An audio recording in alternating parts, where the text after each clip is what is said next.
Okay, the waiver of monthly deductions rider is typically associated with universal life or variable universal life policies. Now, what this does in a universal life and variable universal life policy, there are charges that are built in. There are insurance expenses, premium loading charges. There's all these different expenses that are built in and riders that if it will cover those, but it won't pay any additional premium that would accumulate cash value. So if you remember universal life policies, which if you click right here, you can learn about more about universal life policies.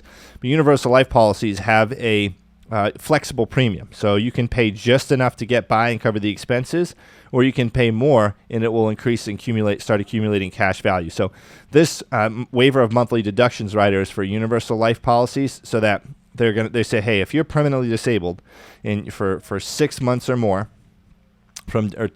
totally disabled. If you're totally disabled for 6 months or more from doing your normal job, then we are going to start to cover the base premium for you and refund you the previous premiums that you paid while you were disabled, and we'll cover them. And then after 2 years, as long as if you can't do any job at all after 2 years, not just your own job, then we will still continue to cover them. So for the first 2 years, it's if you can't do your job, if you're disabled, and after that, it's if you can't do any job at all. This rider typically costs money, right? Because the insurance company is taking a risk that they're not going to get premiums anymore on this policy.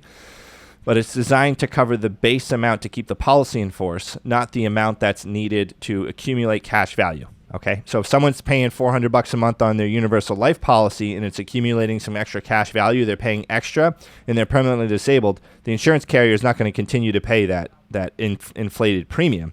They're going to pay the minimum amount needed to keep the policy in force. So cash value won't accumulate anymore or anything like that.